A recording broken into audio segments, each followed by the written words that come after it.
Itu lagi ya. Seterusnya saya ingin menjemput Yang Berhormat Datuk Seri Anwar bin Ibrahim.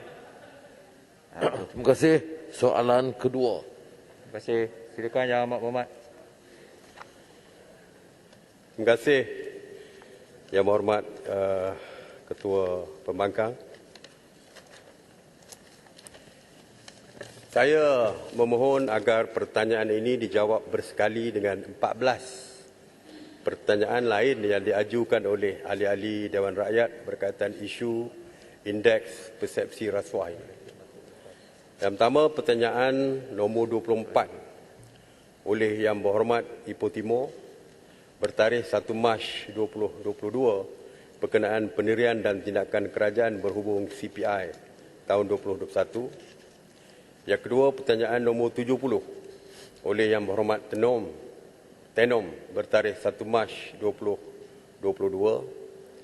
Yang ketiga, pertanyaan nombor 76 oleh Yang Berhormat Puchong bertarikh 1 Mac 2022. Yang keempat, pertanyaan nombor 83 oleh Yang Berhormat Iskandar Puteri bertarikh 1 Mac 2022. Yang kelima, pertanyaan nombor 32 oleh Yang Berhormat Merbuk bertarikh 7 Mac 2022.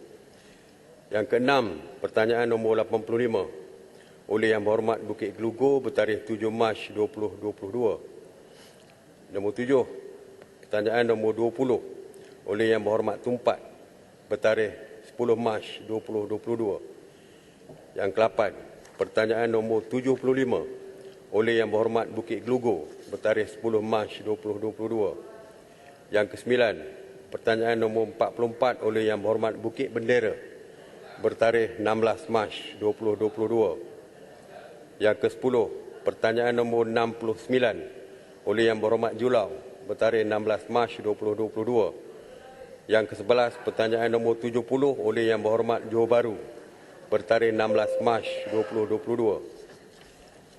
Yang 12, pertanyaan nombor 4 oleh Yang Berhormat Jerlun bertarikh 22 Mac. Masa nak habis. Nombor 13, pertanyaan nombor 57 oleh Yang Berhormat Kota Raja bertarikh 22 Mac. Pertanyaan nombor 68 oleh Yang Berhormat Kuala Kedah. Semuanya berkenaan isu yang sama. Jadi saya kena sebut satu-satu. Sebab selepas ini mungkin tidak dijawab tentang perkara ini. Jadi hari ini kita jawab merangkum semua sekali untuk jawapan. Ketua serta ahli serta Yang Berhormat Pak Dixon. CPI merupakan barometer antarabangsa yang diterbitkan oleh Transparency International (TI) yang mengukur tahap persepsi rasuah dalam badan awam termasuk pegawai dan anggota pentadbiran bagi negara-negara seluruh dunia. Walau bagaimanapun, pengukuran CPI dilaksanakan berdasarkan persepsi melalui kajian oleh institusi-institusi antarabangsa.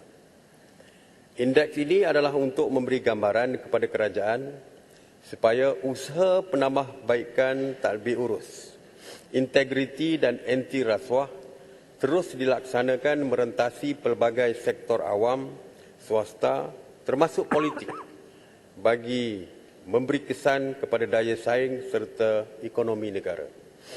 CPI Malaysia untuk tahun 2021 dikira berdasarkan 9 daripada 13 kajian yang dilaksanakan oleh pelbagai agensi antarabangsa. Laporan tersebut menunjukkan bahawa Malaysia menduduki tempat kedua terbaik selepas Singapura di antara 9 negara ASEAN yang terlibat. Antara perkara yang mempengaruhi skor dan kedudukan negara dalam CPI adalah soalan berbeza yang digunakan antara negara, responden ataupun kumpulan sasar serta jumlah penglibatan negara yang berbeza setiap tahun. Sebagai contoh, kajian CPI tahun 2021 tidak melibatkan negara Brunei. Kerajaan melalui Pusat Governance, Integriti dan Anti Rasuah Nasional GIACC telah mengadakan beberapa sesi libat urus dengan pihak-pihak berkepentingan agar laporan CPI tersebut lebih adil dan dapat memberi gambaran yang sebenar. Kesediaan Malaysia untuk dinilai oleh CPI 2021 menunjukkan ketulusan dan komitmen Malaysia dalam penambahbaikan tadbir urus. Sehubungan dengan itu, kerajaan kekal komited untuk melaksanakan inisiatif yang telah digariskan di bawah Pelan Anti Rasuah Nasional NACP.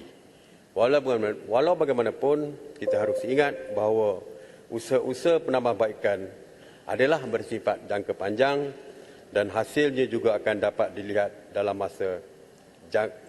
jangka masa akan datang. Terima kasih. Terima kasih, Yang Berhormat. Soalan pertama.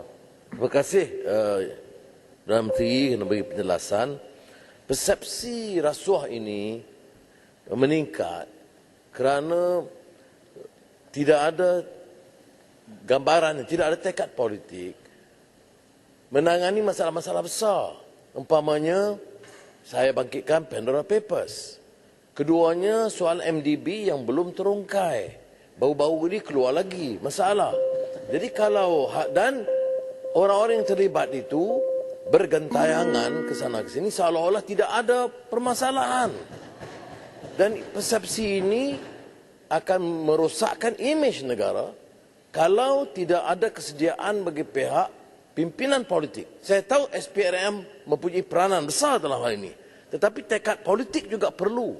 Kita tak boleh katakan persepsi ini sebagai persepsi biasa kerana orang juga melihat faktanya bahawa ada keterangan-keterangan baru yang menggemparkan, yang melibatkan institusi penting negara, termasuk Bank Negara Malaysia.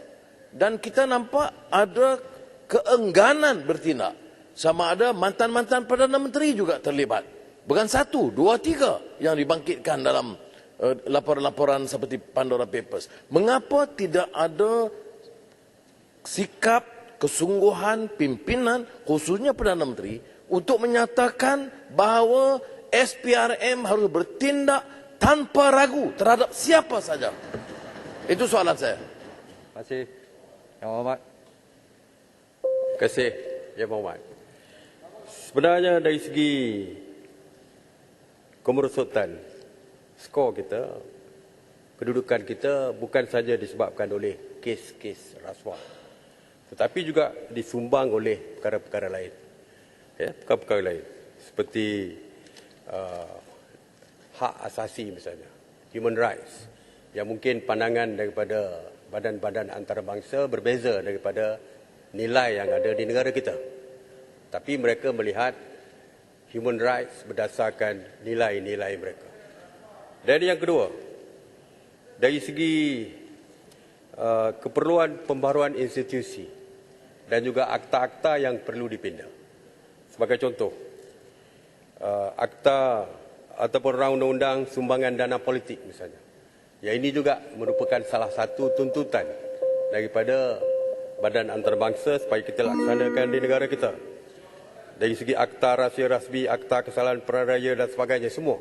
Jadi dari segi keseluruhannya ada seperti saya sebut, ada 9 perkara yang dijadikan sebagai alasan untuk memberikan kita dari segi ranking, skor dan sebagainya.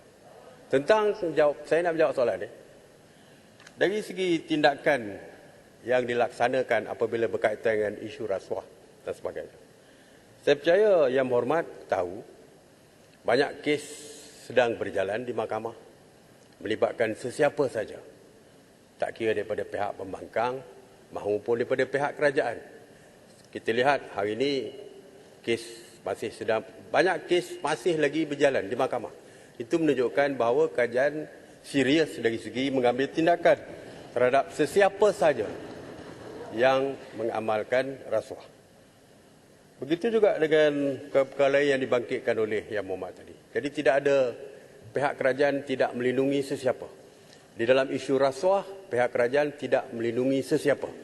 Sesiapa saja bertanggungjawab akan dihadapkan ke mahkamah dan mahkamahlah yang akan menentukan sama ada orang itu bersalah atau tidak. Jadi tidak boleh menganggap bahawa pihak kerajaan hari ini melindungi individu-individu tertentu dan mengambil tindakan terhadap orang tertentu hanya untuk memuaskan hati setengah pihak.